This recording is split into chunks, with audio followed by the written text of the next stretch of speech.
Hail and Meshes Kingdom, I am already crushing pinnacle bosses, but based on comments on my stream, loads of you are still stuck in a campaign or actually struggling in Path of Exile 2 Third Edict. That's because of one simple thing: bad gear progression. And it's not about RNG, it's all about your choices and what you are doing. So it will be probably one of the most important guides for new players or for players who want to be more efficient in campaign. We will start from Clear Fell, and I will give you tips, tricks and exact tactics how to advance through the game to complete endgame and crush pinnacle bosses. Starting from Clear Fell, basically, you will have nothing, you have got fresh start, and even now it's nice to have good item filter. I got leveling filters for every class, you can easily download them in my Discord, or you can find different filters online. It doesn't matter depending on what your preference is. Anyway, in your leveling loot filter, you will have a bunch of different items available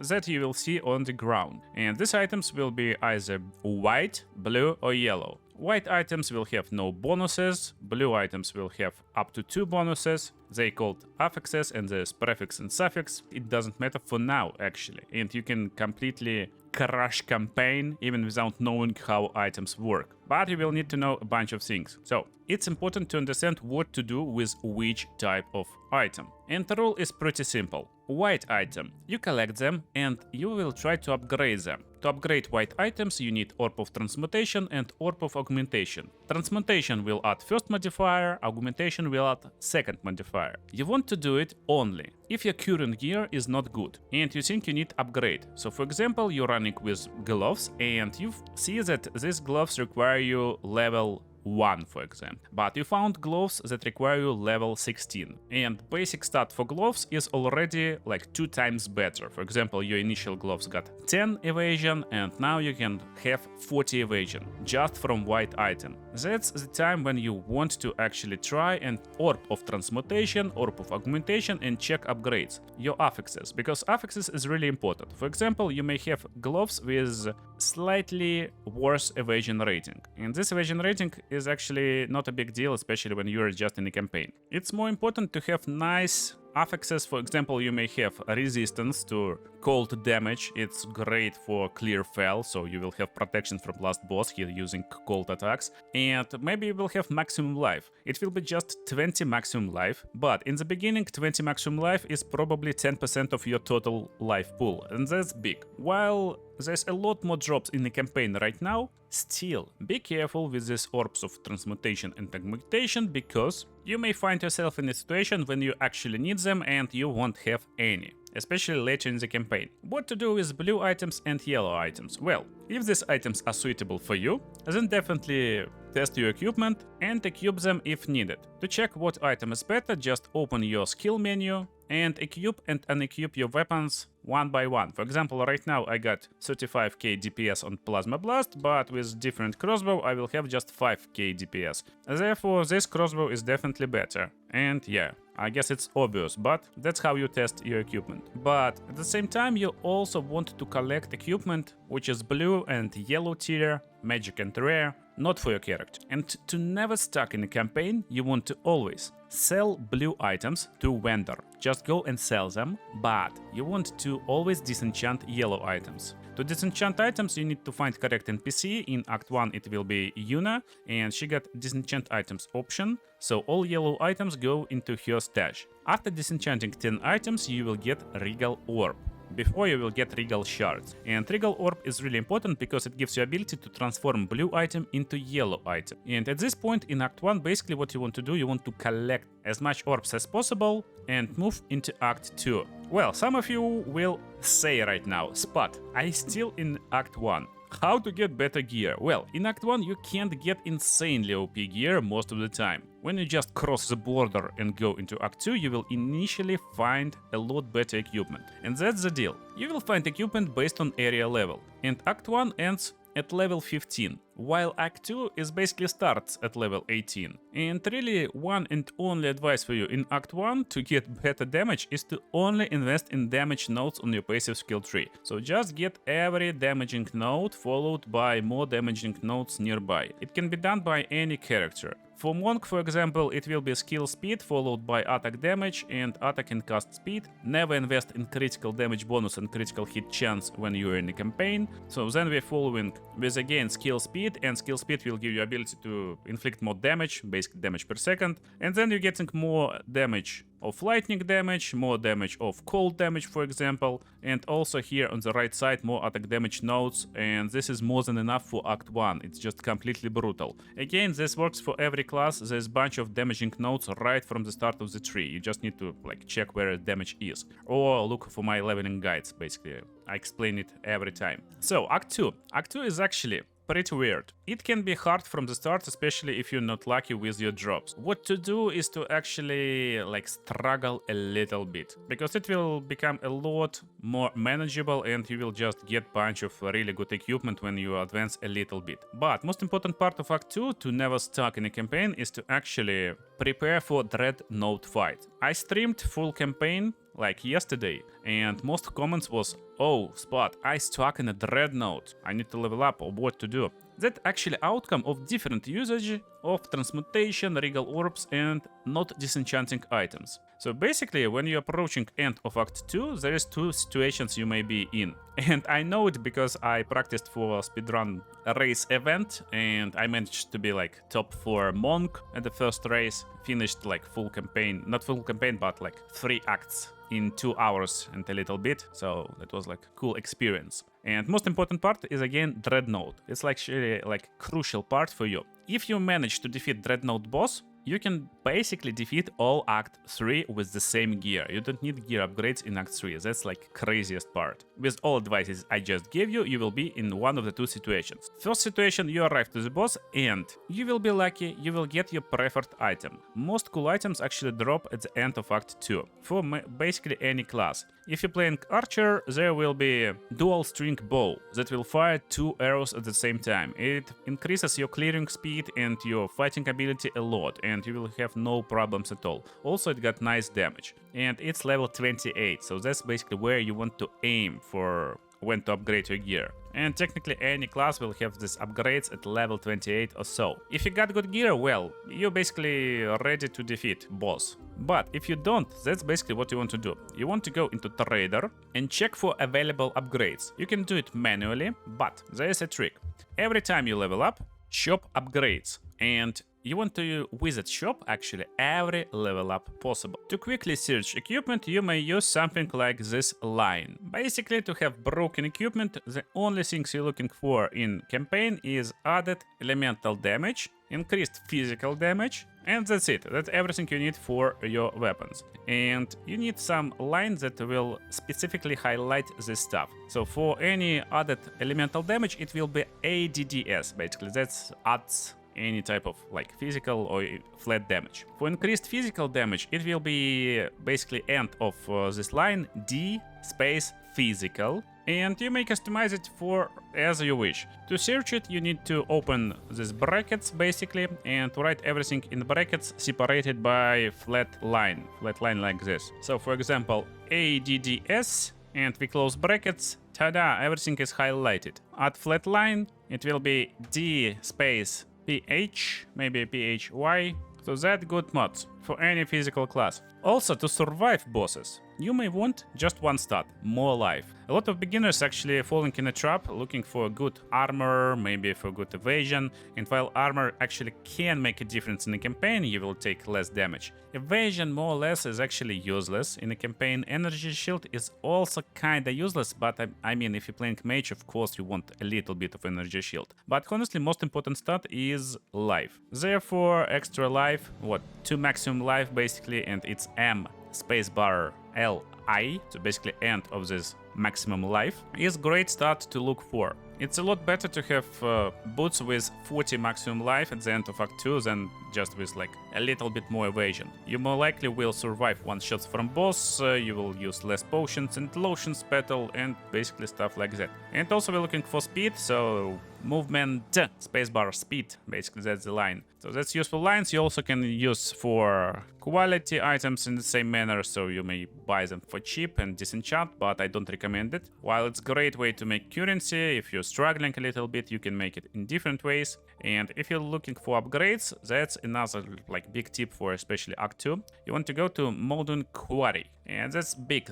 So it works every time, most of the time. Basically, just start your adventure, you kill your first monster, and tada, armor scrap. That's great. And this location got a lot higher chance to get armor scrap and improvements for your weapon. Basically, that's kind of a mine where miners work. You can respawn on checkpoint, and this will respawn monsters, and you can restart area if needed. But as you can see, there's no drops. Sometimes they are hard-coded, so we go to waypoint, we touch it, we hold our button on controller for instance manager, or you can press shift and click left mouse button on PC. This will create this new instance. So in new instance we're running around, we're hitting monsters, and again this area just got insanely high chance for valuable upgrade materials. Just run this area a few times when you're just starting out in this Act 2. That's a great tip for you. And you can advance through the game and then sell these armor scraps. They will use to upgrade your armor quality. And basically, if you got good armor, body armor, you can drop this armor scraps on top. This gives you, again, insane amount of extra protection. Body armor is piece with most armor, evasion, or energy shield. Therefore, you drop these upgrades on top of your armor, and you will be able to have plus 20% more armor, energy shield, or evasion. But before you do it, try to experiment and try to survive evade boss attacks. Basically, it's valuable resource, so don't waste it right now. Maybe save it a little bit for end game. That's a situation where you get good weapons from trader. But what if you don't have good weapons from trader? Well, that's where comes our previous strategy that we used, and we should already have around 5 regal orbs at this point, bunch of blue hats, and maybe some exalts even. Well, exalts is really valuable currency still. If you want to do campaign faster, you want to use them. That's why most of players actually stuck in campaign for like 10 attempts at every boss, because they try to keep all currency in hands. However, again, if you got loads of currency in bank, this currency doesn't help you become stronger. Your currency should be in your gear. That's how you become stronger. And basically you should go and farm last location. Most of the time it will be Dreadnought, and you just want to have a bunch of bases, basically white or blue items that you will use. If we're playing Archer, Ranger, we will use dual string bow. We got a bunch of dual string bows, and then we will just drop transmutation augmentation on top. We will see the most powerful one by using previous tip to equip and unequip different bows. We will find one most powerful, or two most powerful, or like three most powerful bows. We will drop regal orbs on them, then we will find only one most powerful, and we will drop exalted orbs on top. This will give you insanely overpowered weapon, and that situation again will give you ability to go through Act 3. Nothing changes, and again, if you did everything correctly before Act 3, if you're looking for items like I explained to you with a vendor, you will have no problems at all. For Act 3, I will just tell you, don't forget to check upgrades. So to find upgrades, you want to find these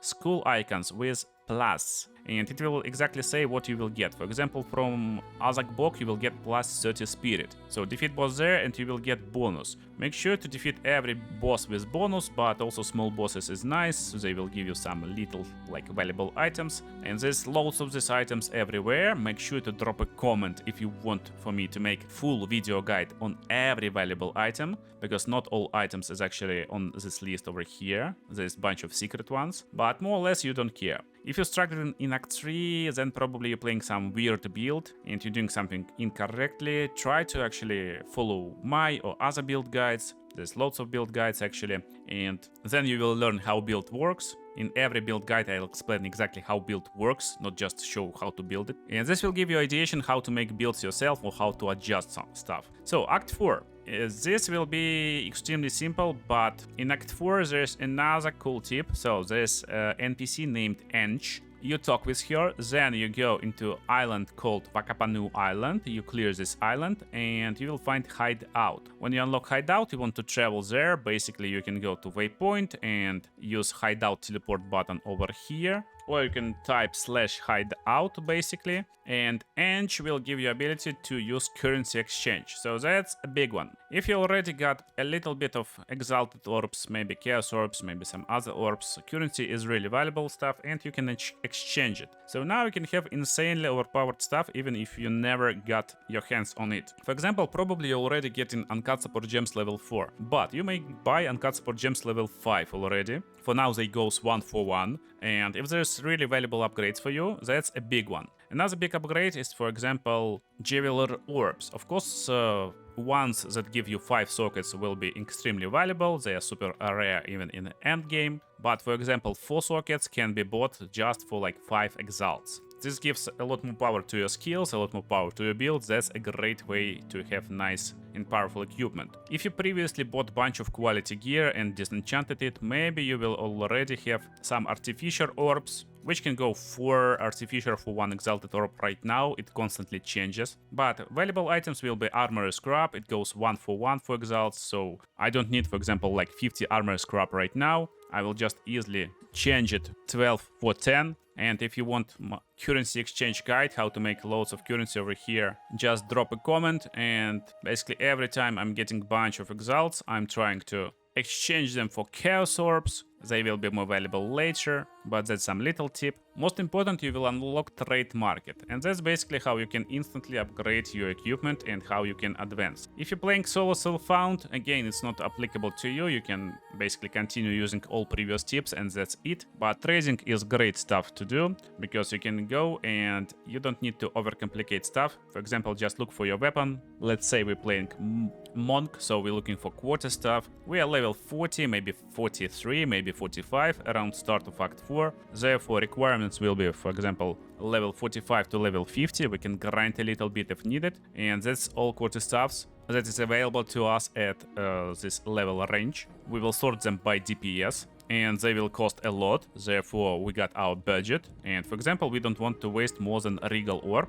One Regal Orb will give us quarter staff with 300 DPS. Let me just show you what we just saw. So maximum DPS for quarter staff at this level will be 680. That's basically how you can get scammed. Maybe you was lucky and you dropped a Divine Orb at this point of the game.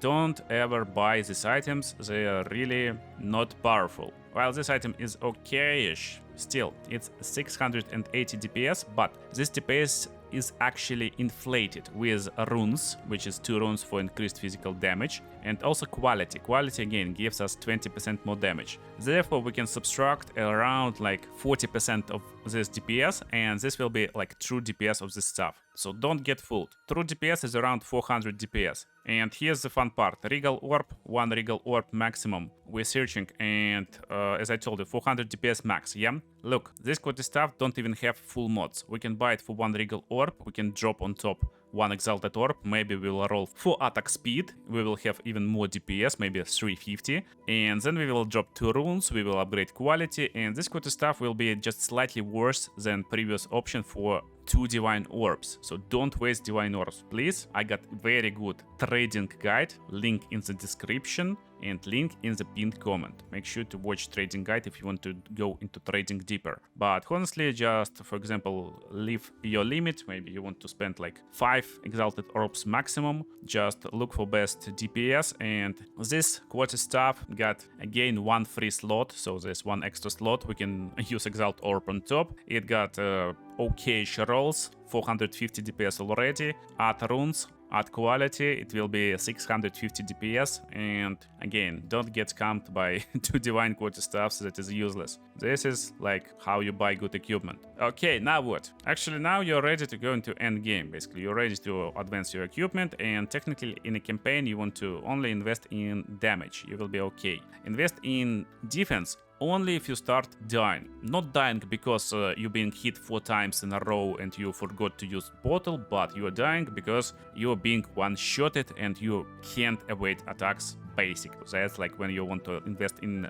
defensive gear. But again, for defensive gear in a campaign, use stat filter and 2 max life. 2 maximum life stat filter you're looking for. So of course it's not quarter staff. It will be, for example, body armor, and in equipment filters just pick correct protective style. So if you're playing warrior, it will be minimum 5 armor and maximum 0 energy shield, 0 evasion. Therefore, you will get only strength-based armors. And you will sort it not for armor, but for maximum life. So maximum life, we can get plus 200 maximum life on your armor for 5 exalted orbs, or just a little bit less for 1 exalted orb. Just pick best price, buy this, and you will crush and rush through campaign easily. You basically can have all pieces with extra life, and you will have around 1k extra life on top of yours, and this will give you like a lot easier time in the campaign. Be super nice and enjoyable. Anyway, endgame. Well, in endgame it's super simple to get better equipment. You want to advance through maps, and it's super easy to do. So basically, when you advance through the maps, if you play map of tier 1, Waystone tier 1, you will get Waystone tier 1 at the end of this map. But if you fight boss maps after defeating boss, more likely you will get Waystone of higher tier. Therefore, you're looking for boss maps basically. At the same time, it's really nice to go into corruption areas. So there will be corruption areas. You need to go over there and clean corruption. If you're feeling good and you think you can cleanse it, so if you can defeat tier 1 maps basically, then go and cleanse corruption. You will get Atlas points, more on that later. But basically rushing to high tier maps is super important. The biggest mistake on the maps people making is actually staying on low tier maps a lot. Low tier maps will give you way worse loot than high tier maps, and high tier maps is not a lot more powerful. Tier 15s is actually like pretty powerful, so maybe stay at tier 12, but it's really advisable to just rush to highest tier maps. And in my opinion, it's a lot better to run, for example, basic unupgraded tier 15s than yellow hard tier 11. So that's my opinion. Again, after fighting bosses, you will get boss tablets. So you will drop one at some point. And boss tablets is super important. Basically, you will have a bunch of these precursor tablets. Therefore, you need to find tower and clean tower. When you clean tower, just use the best possible Waystone you can clear at highest difficulty. So to make higher difficulty Waystone, you just use your currency on Waystones. So just use your regal orbs and even exalted orbs and make super hard Waystone. You just need to make sure after you defeat tower, you will get ability to drop 3 tablets at one time. So 3 slots are open. Then you're dropping 3 precursor tablets of bosses. So if you don't have 3 right now, again, you can use market and you can use, for example, endgame filters, these precursor tablets, or just remove all filters and search for overseer precursor tablet, and you can buy a bunch of them for just 1 exalted orb. After you use this in your towers, it will make nearby maps with bosses. Therefore, you just roam boss maps and you advance through Waystones super fast. Don't make these maps hard, again, you don't need it, but around tier 11, tier 12, you may find yourself in situations where you actually can't sustain Waystones, or maybe you're not lucky and bosses stop to drop Waystones. That's why, again, it's really important to cleanse at least 1 corruption, and it will give you Atlas passive skill points. In Atlas, you basically want to go to this right side, get rarity and get increased quantity of Waystones found in your maps, and also invest bunch of points over here, quantity of Waystones found in your maps. Also on your adventures, you may find bunch of really special maps. So let me check, there should be one at least. Yeah, here it is, Fractured Lake. So it's a special map, unique map, and first time you complete each type of unique map, there is 5 of them, you will get extra points. So make sure to complete those 2. And therefore you will get bunch of extra points, drop points into quantity of Waystones, and basically you can copy this Atlas setup if you like to. That's nice initial setup. I will have a separate video for best beginner Atlas later, but that's basically how you advance through Waystones, and you will start dropping great gear at high tier maps. So almost every piece of gear on me right now is actually gear that I dropped, crafted, and not bought. But sometimes you just need to buy upgrades, and therefore just watch this trading video on the screen right now, and see you in the later videos.